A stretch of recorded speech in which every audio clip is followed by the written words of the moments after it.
Recording by Moira Fogarty. The Art of War by Sun Tzu. Translated by Lionel Giles. Part 1.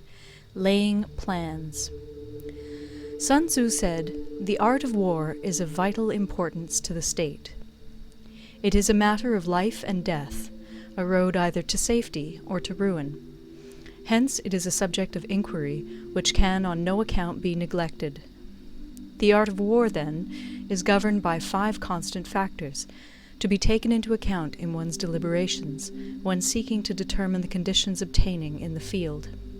These are 1. The moral law, 2. Heaven, 3. Earth, 4. The commander, 5. Method and discipline. The moral law causes the people to be in complete accord with their ruler, so that they will follow him regardless of their lives, undismayed by any danger. Heaven signifies night and day, cold and heat, times and seasons.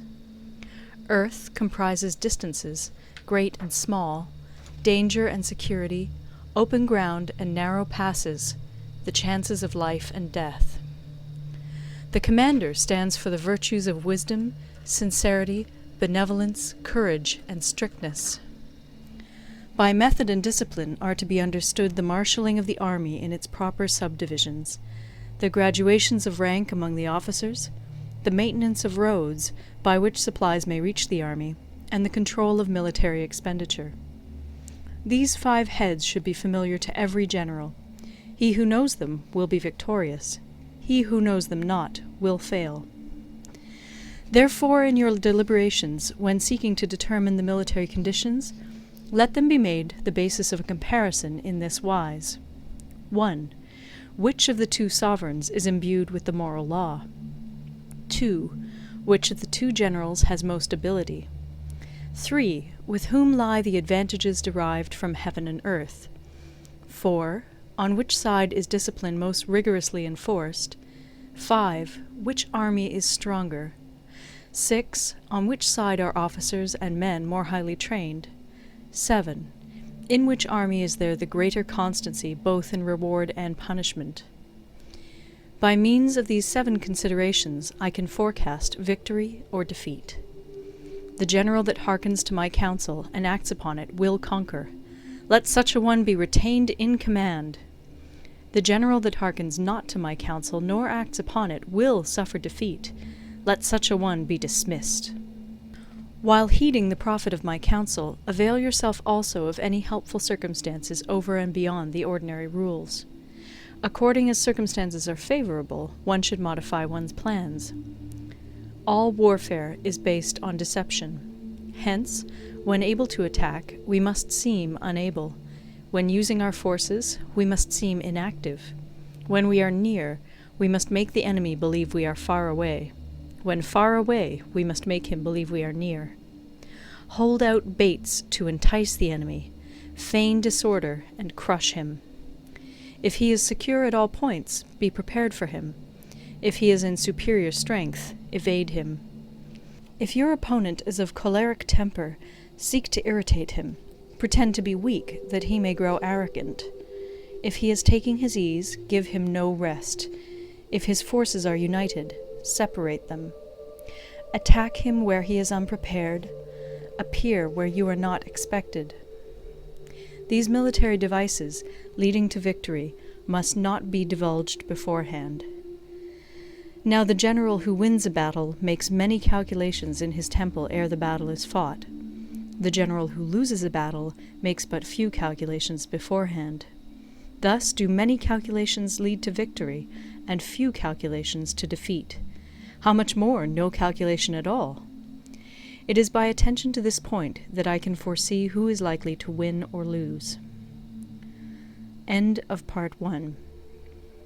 Part 2. Waging War.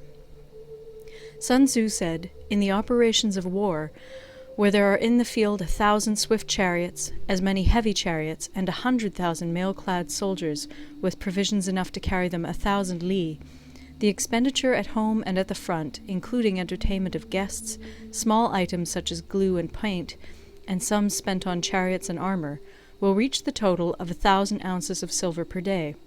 Such is the cost of raising an army of 100,000 men. When you engage in actual fighting, if victory is long in coming, then men's weapons will grow dull and their ardor will be damped. If you lay siege to a town, you will exhaust your strength. Again, if the campaign is protracted, the resources of the state will not be equal to the strain.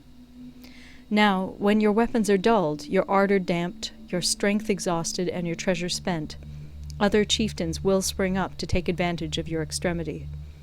Then no man, however wise, will be able to avert the consequences that must ensue.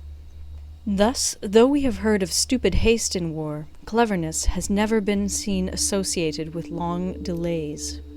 There is no instance of a country having benefited from prolonged warfare. It is only one who is thoroughly acquainted with the evils of war that can thoroughly understand the profitable way of carrying it on. The skilful soldier does not raise a second levy. Neither are his supply wagons loaded more than twice. Bring war material with you from home, but forage on the enemy. Thus the army will have food enough for its needs. Poverty of the state exchequer causes an army to be maintained by contributions from a distance. Contributing to maintain an army at a distance causes the people to be impoverished. On the other hand, the proximity of an army causes prices to go up, and high prices cause the people's substance to be drained away. When their substance is drained away, the peasantry will be afflicted by heavy exactions. With this loss of substance and exhaustion of strength, the homes of the people will be stripped bare, and 3/10 of their income will be dissipated, while government expenses for broken chariots, worn-out horses, breastplates and helmets, bows and arrows, spears and shields, protective mantles, draught oxen, and heavy wagons will amount to 4/10 of its total revenue. Hence, a wise general makes a point of foraging on the enemy. 1 cartload of the enemy's provisions is equivalent to 20 of one's own, and likewise a single picul of his provender is equivalent to 20 from one's own store. Now, in order to kill the enemy, our men must be roused to anger. That there may be advantage from defeating the enemy, they must have their rewards. Therefore, in chariot fighting, when 10 or more chariots have been taken, those should be rewarded who took the first. Our own flags should be substituted for those of the enemy, and their chariots mingled and used in conjunction with ours. The captured soldiers should be kindly treated and kept.